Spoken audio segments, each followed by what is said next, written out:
When you put us to the side, we don't like you anymore. You gotta come back to being done with the work, get the lawyer again. Be glad that I showed up to this. Because they didn't go down on that. I know, I understand. You know, everything is done differently this year. I did all this working in ever. Really? Yeah. Why did they do that? I got problem with God because he fired weird girls that he normally working with. No, I'm just worried about Martha Steve.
When he likes me, I'm good. When he don't like me, I'm just very, I'm talking about JJ over here. You got it real good. I said, when you like me, I'm good. When you don't, you like that. And her number is 814-376-98. Such a bad And George is 301-633. I love my mom. I'm not for you today. No, bring it on.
training program. And the Friday night opening, you said you got to the town, because you know that was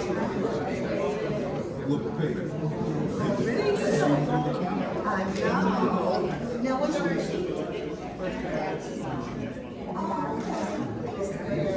Years ago, Girl Scouts. That was years ago.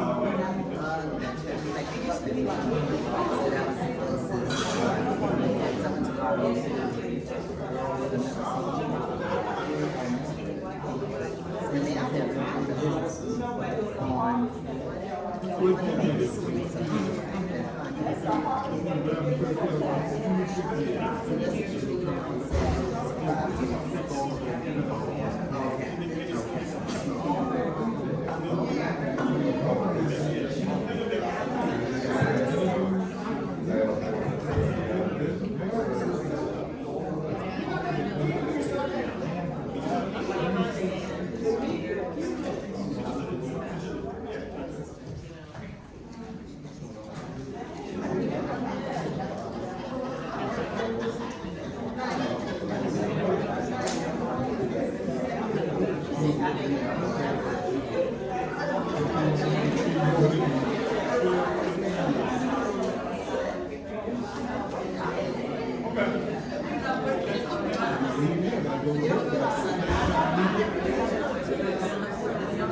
Have your attention. First off, I say thank you all for coming tonight. Others were coming, but a lot of folks got scared because of the rain or the storm that's coming. But I promise we will have you meeting out. This is basic. It's our meeting, but we're going to take care of business. It's going to take about 3 to 5 minutes. We'll go right to meeting and talking with our elected officials. Is that okay? And this time I'm going to ask Mr. Willis, could you please open us up in prayer? Father, thank you for allowing us to be here today. Thank you for being Father our God and Almighty. We ask that you continue to wrap your loving arms around those that want to be with us today. We could not.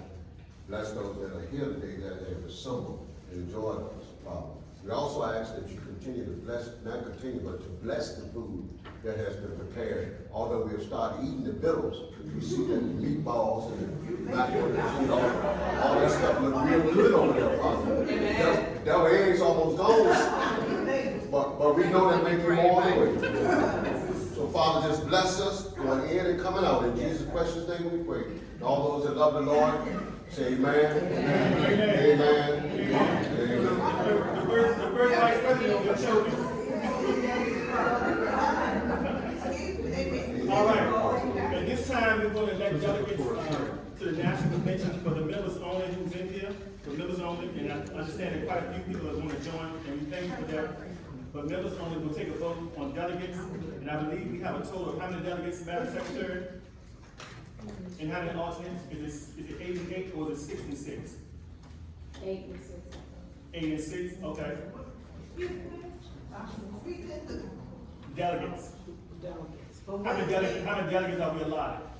The last time I served was 6, but this, I'm sure we can probably take 8. Okay, And yeah. those last 2, they can go as alternates. Okay, awesome. So this time, we're going to elect delegates. The floor is now open for nomination. Good evening, everyone. First, I want to say thank you to all of you who have taken the time to reach out to all of us, all 9 council members, to give us your recommendations, your thoughts, and whether that was by calls, by text, by emails, in the elevator, at the store, and especially as we have been working on this budget.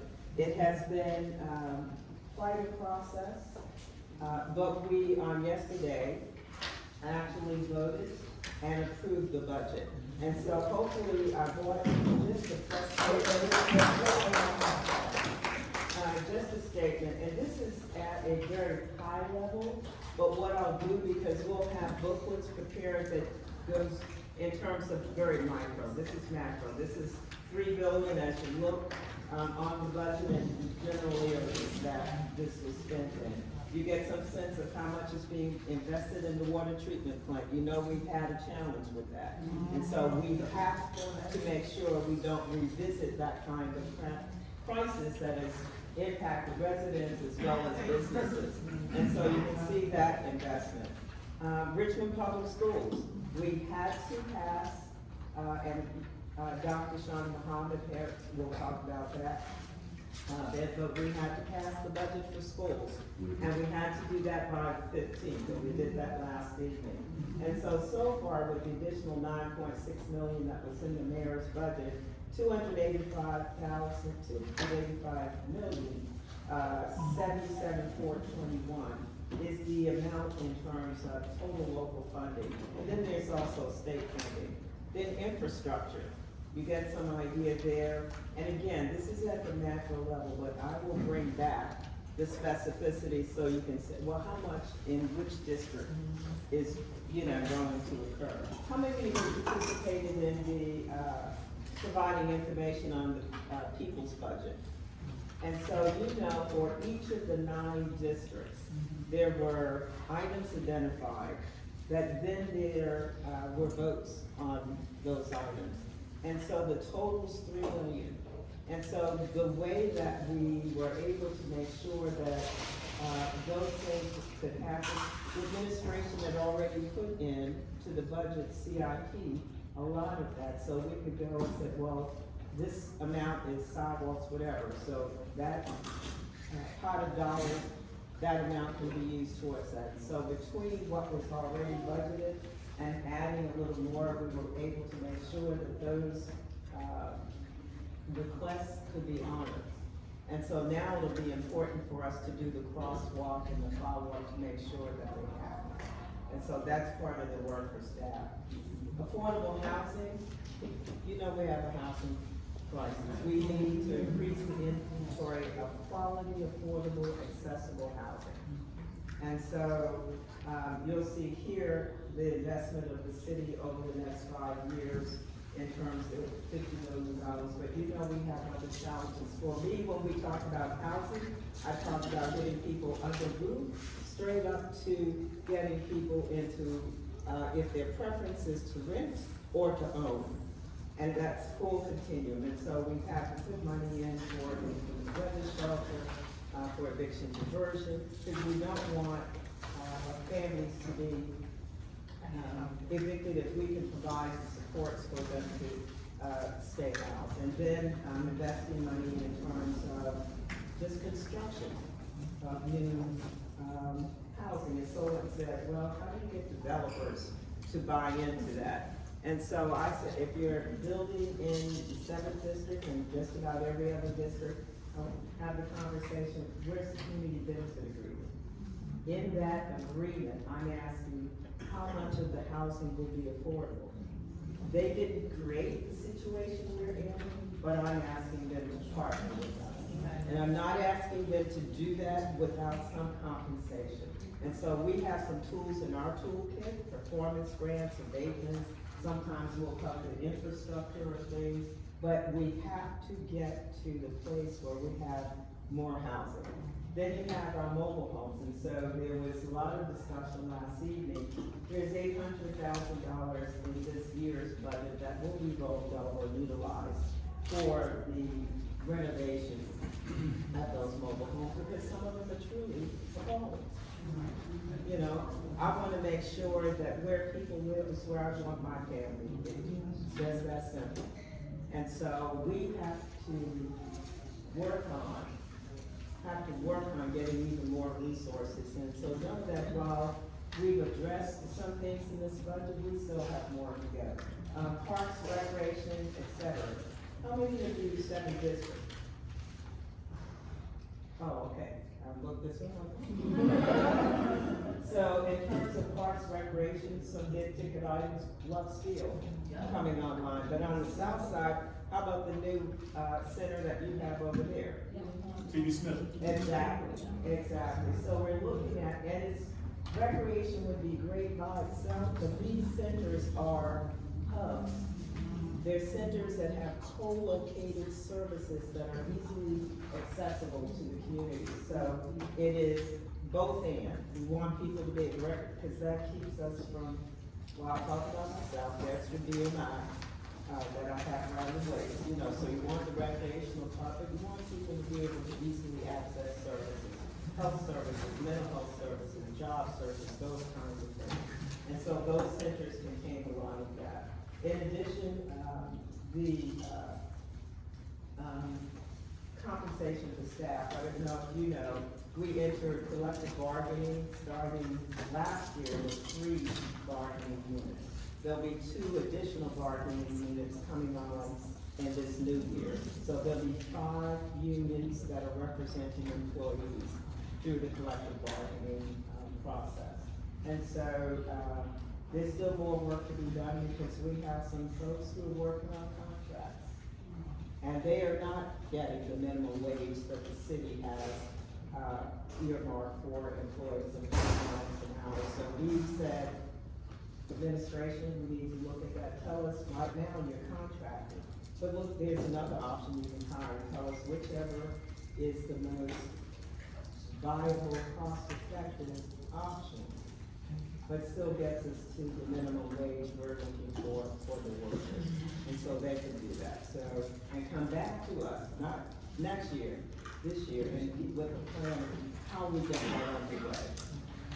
So, again, this is very high level macro. I will be dutiful and bring back to you and you've probably seen the budget book that has the breakdown where, which neighborhoods, the people's budget component. I don't know if you all know within your district what projects, but I'll make sure we get that information back so that you can also share, but you can see it yourself and you can continue.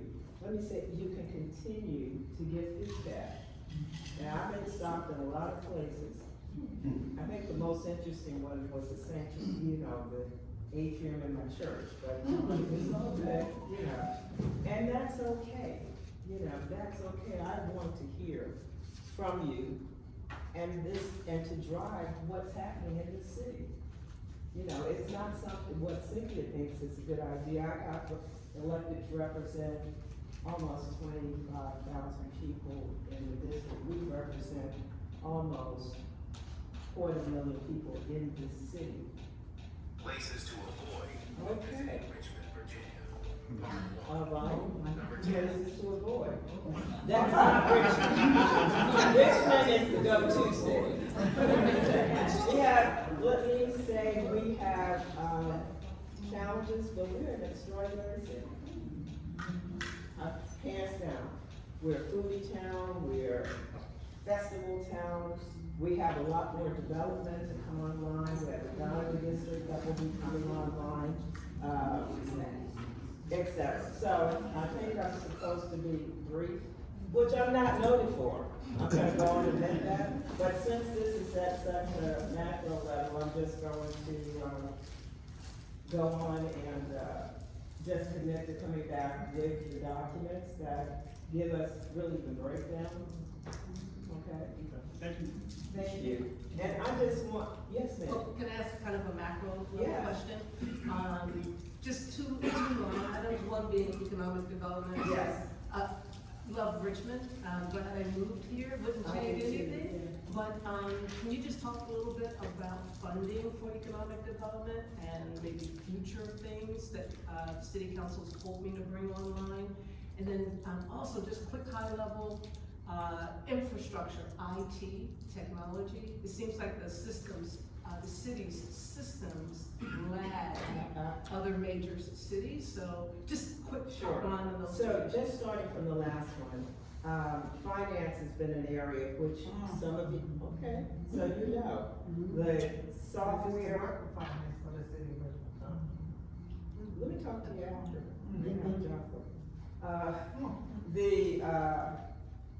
The software we had to get in because I went into the office, this was last year, and it was still paper. And so the software, the hardware, and then the humanware, you have to train people to be able to do this. And so they're on that path, but we still have more work to do, but we have gotten those pieces in place. Economic development, probably the largest economic development project we're looking at right now is the Diamond District project, which has clearly the diamond, but will have housing and other retail, etc.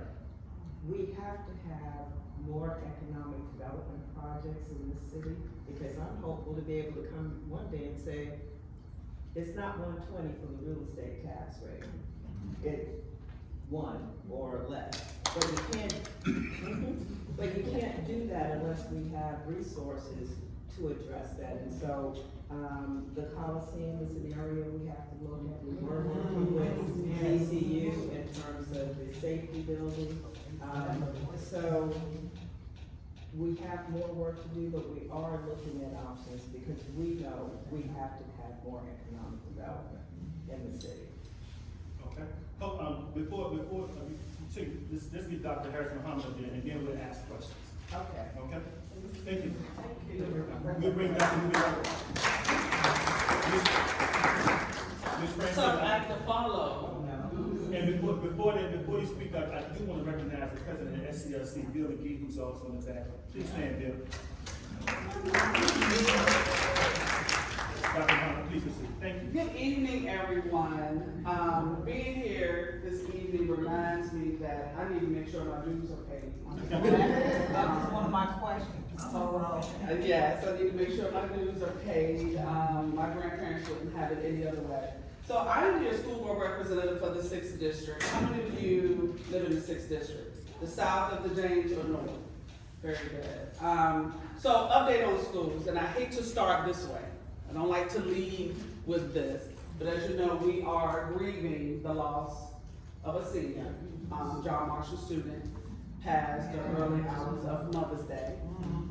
And so I'm leading with that to say, I'm having and this was planned before this tragedy, on the 21st of May, a virtual town hall.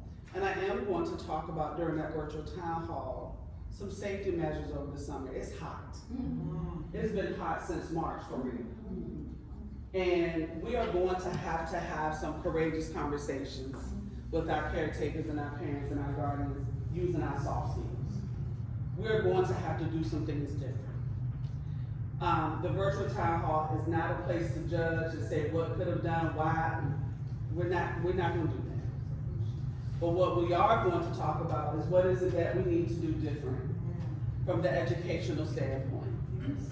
And what resources do we need to fund through these households and these communities, so what happened Sunday morning at 1:30 a.m. would not happen again. And not that we're not dedicated to that, because we have an awesome wellness team. We have an awesome care and safety team led by Angela Jones. But there is something happening. Something is missing. And I can tell you on the spiritual side is prayer. But then I'm not going to say that as an elected official, because it makes some people uncomfortable. But I'm a praying girl. And so we have to do some things different. I'm also an educator. So this is the work that I do every day. And I know that there is a disconnect with our families. And so particularly our Black mothers of our Black sons. Something is happening. As you heard from my counterpart, Dr. Newville, City Council has had a tough discussion about how we're going to care for the city financially.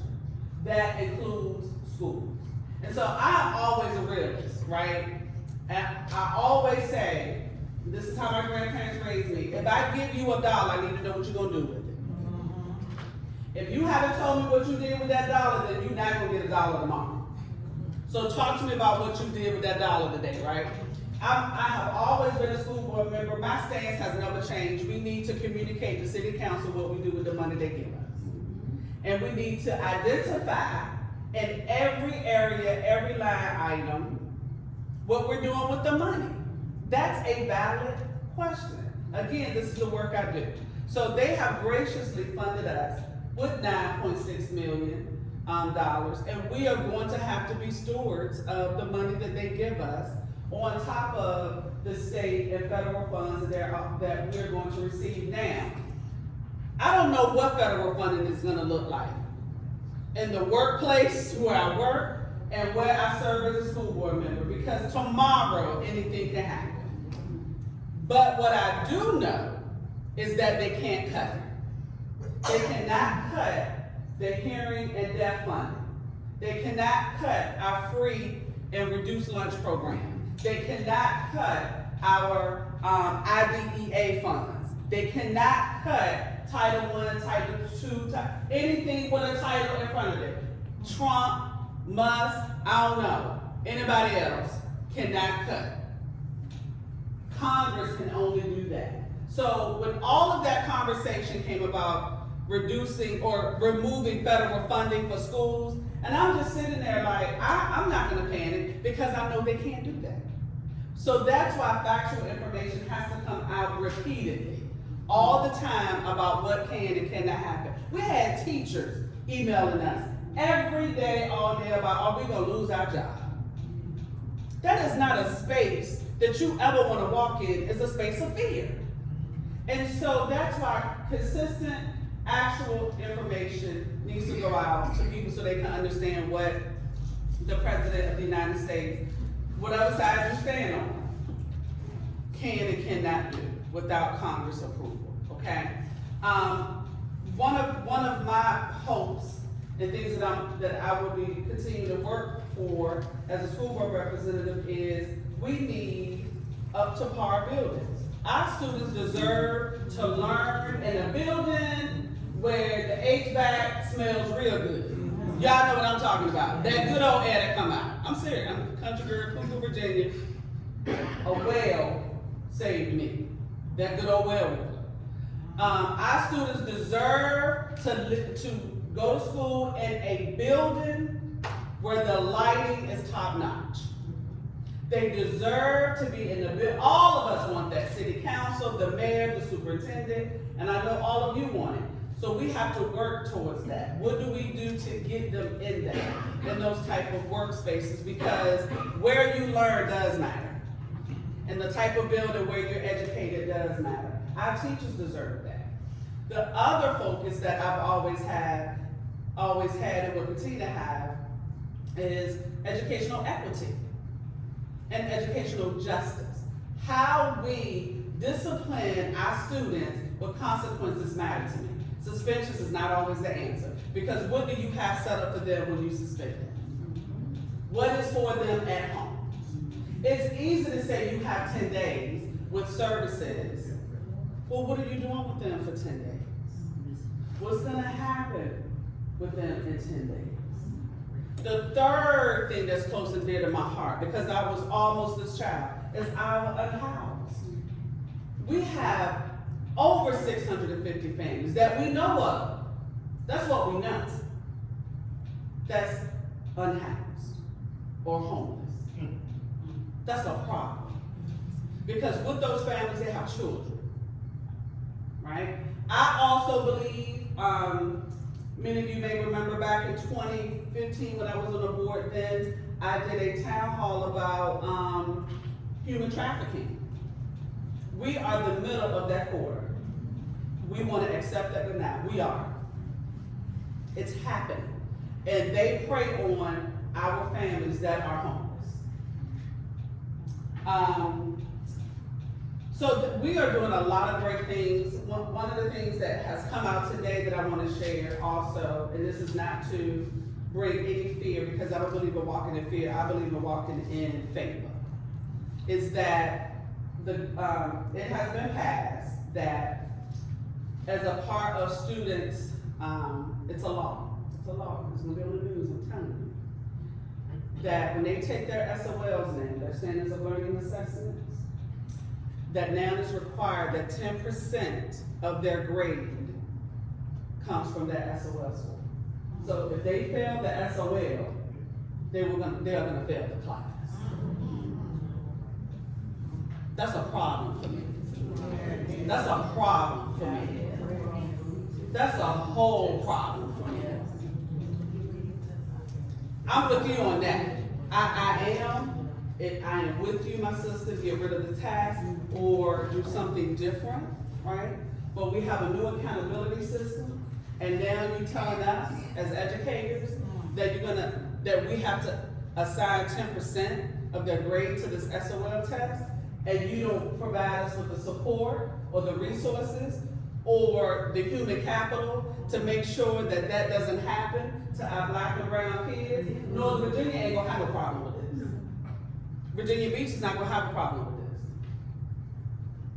But Hopewell, Danville, Petersburg, Richmond City, we gonna have a problem. Charlottesville, we gonna have a problem. We're gonna struggle. And so we are going to have to be the voices for the voiceless. And I am one of them. I am very grateful that I walk and I work in the background of public education and I'm able to sit on that board and speak to what I know. And I'm gonna check the people. I'm gonna check the people. I'm gonna check them in love and I'm gonna do things in decency and order. But when we make decisions that is outside of equity for all children, because I serve all children. I'm like Dr. Newbear. I may live in the six, but I serve all the students in Richmond City Public Schools. And so the decisions that I stand on, that I vote on, is because I have come from a place of, I know how that works. So, look for that, that's gonna be on the news. And like I said, it's a law. So I don't even know how that just came past. Well, who was the governor? I'm just gonna ask you that question.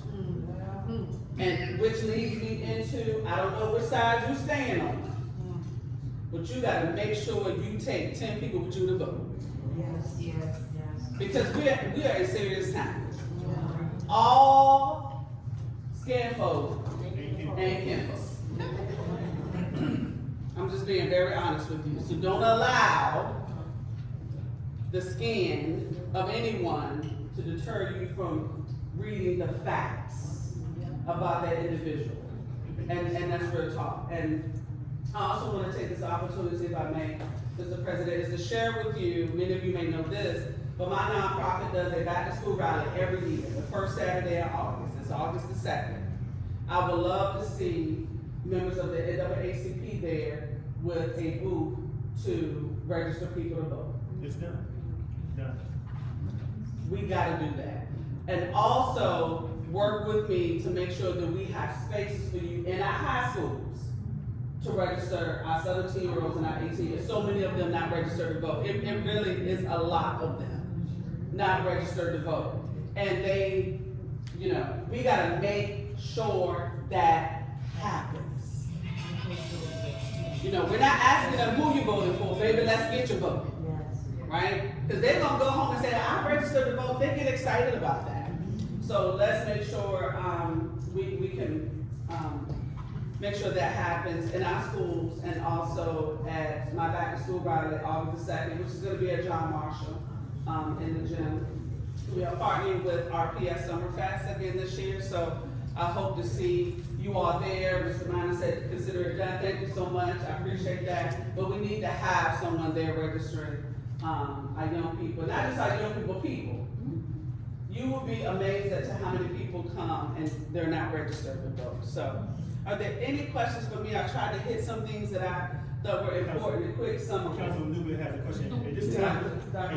At this time, we're gonna open up for questions, but Councilwoman Newman is gonna ask the first question. Then we go to Francine Young, who wanted to ask you a question. I just wanted to say thank you for that school and inviting for the voter, but many of these folks can talk about volunteer and do nothing. Yes, they can, because you witnessed it firsthand how we got to do that.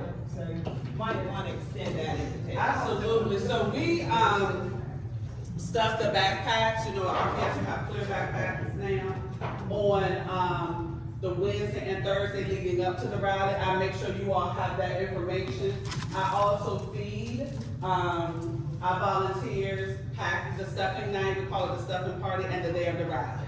And we have food for vegetarians, pescatarians, vegans, who eat beef, fried fish, good old bird hot dog, potato salad, cucumber salad, because I told you I was from where? Virginia.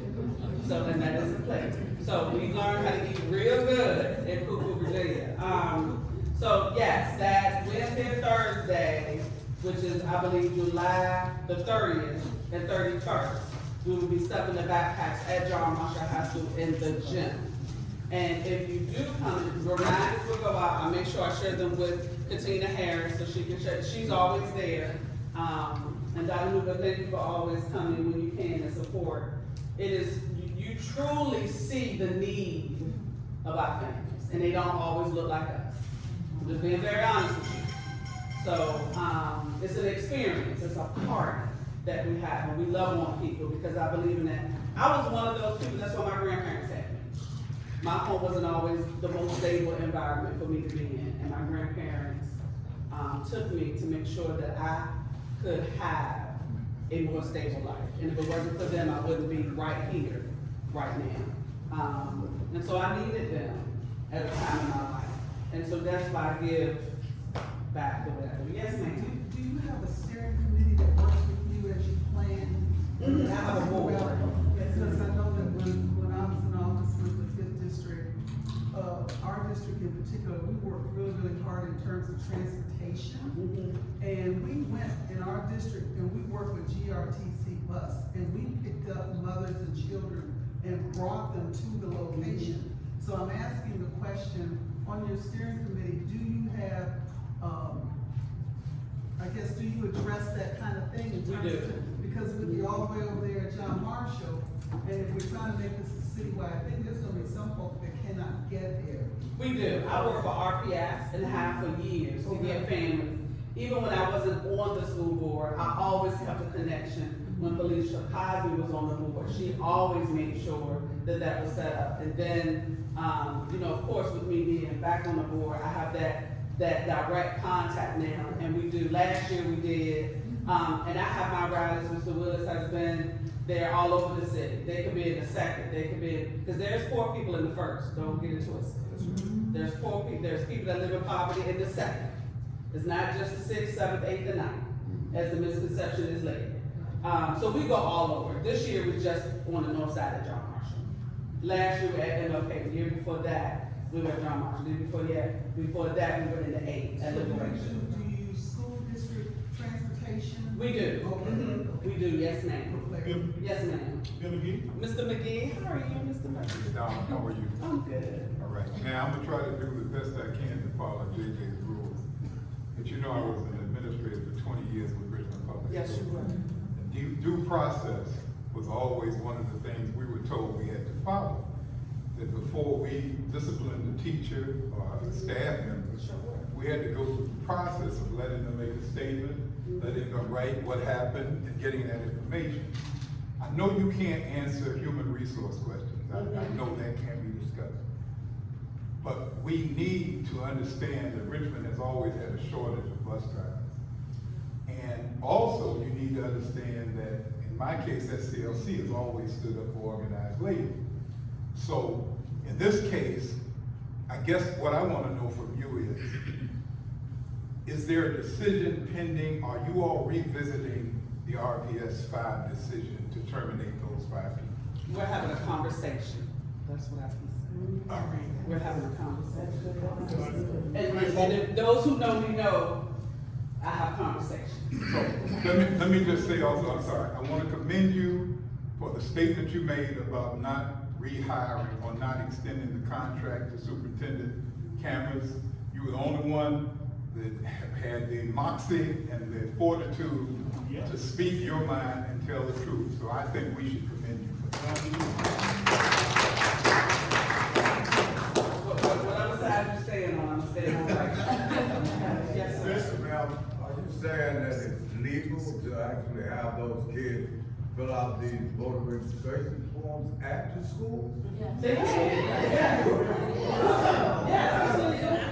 Don't be mad that I have a whole stack of voter registration forms that I went through the program. You want to ask To do that, so at the school it can be done. The students are talking about that.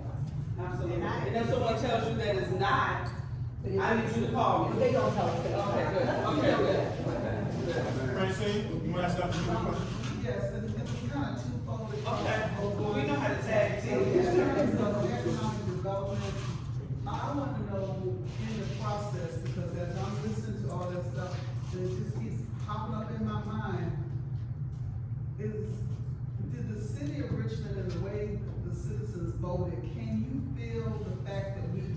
vote in the, resort casino and the potential of that money that could have helped our schools? Do you all feel that? Because I sure do, you know, because we're not able to get the budget to fulfill everything that the school board is asking for, and not that it's a simple, resolve. But I'm just curious as to whether or not, what could we, could we have done something differently to fight? I don't know what we could have done to fight a little harder, but I just want to know, do you all feel the fact that we did not get that potential money that would have helped the school? I can tell you my position. Yeah. It was never about just having a casino. This was an economic development project. Yes.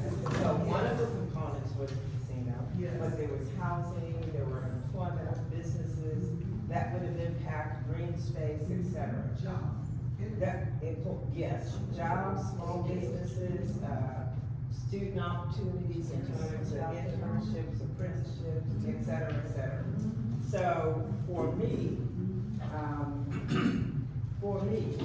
that was a loss, because I am looking for those kind of economic development projects that give us the resources to deal with our, the great thing about Richmond is we're an older city with great history.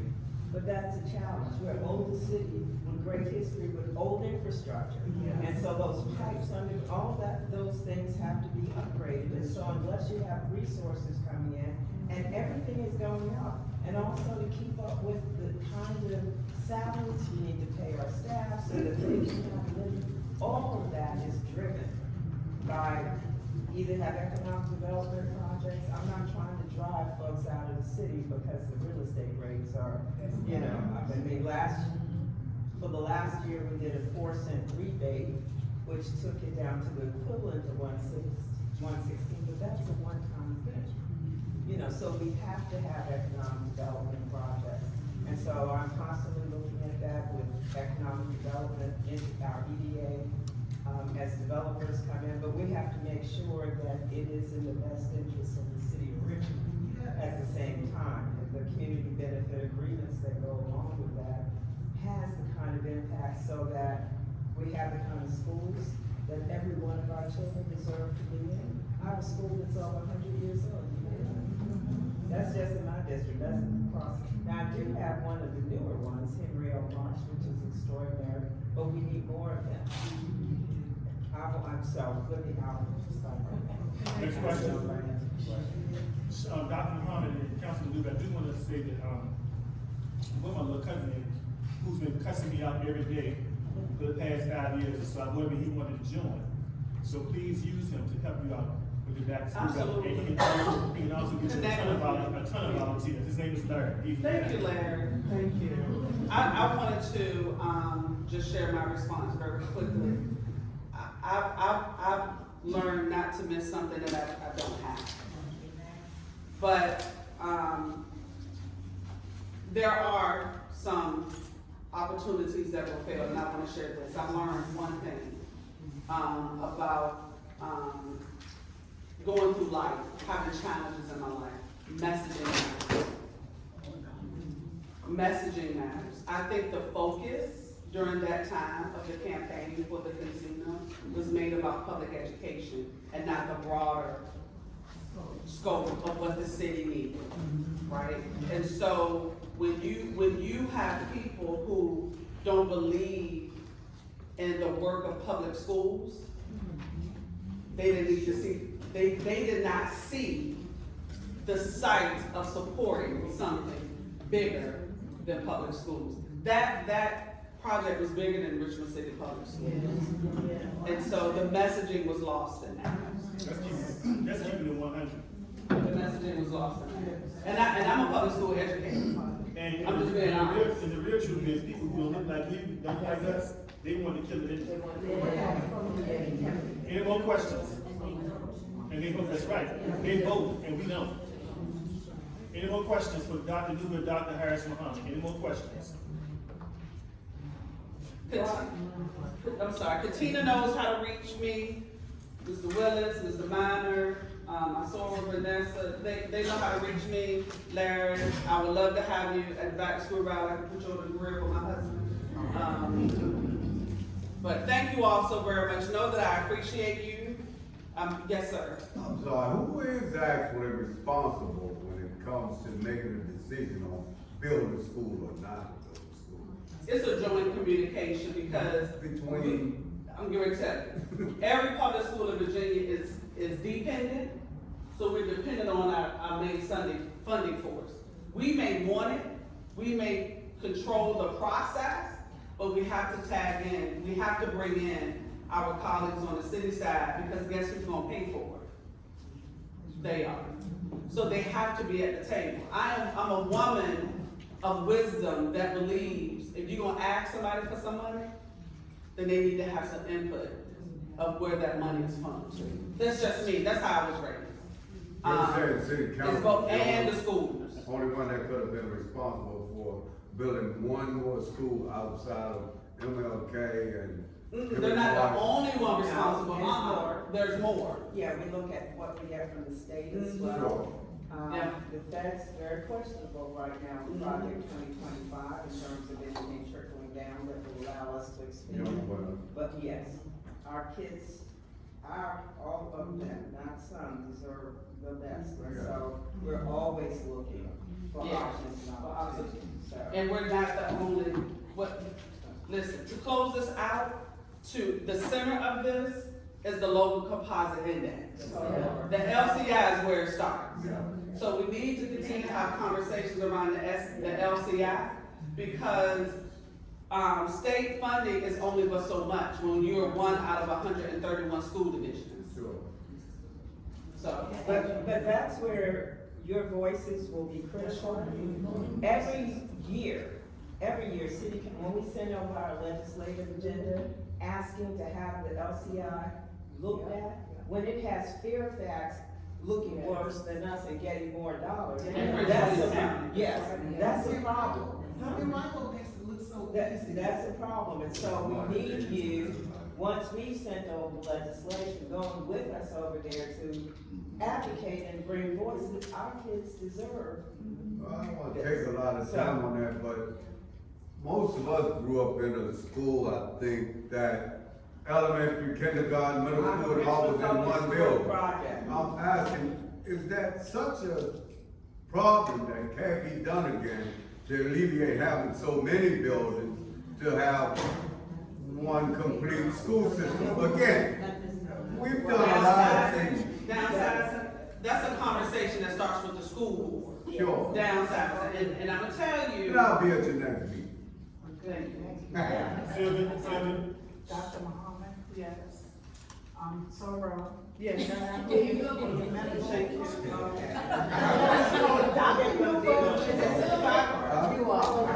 Newell is a private light. The last time she seen me, she came in the door, she hasn't been checked. I'm at you. The next time I see you, okay, give me a check. Thank you all, and I will make sure you get more information on the budget that allows you to really drill down and see what the categories are, but we need you. We need your voices in all the places, whether it's legislative, or city council, or school board, to make sure that what our children, our youth, our families, our communities need, that they get that. And if you really can't get me, this is my other mama right here who loves me so. Just give her a call and she'll reach out to me. And inspiration. I want to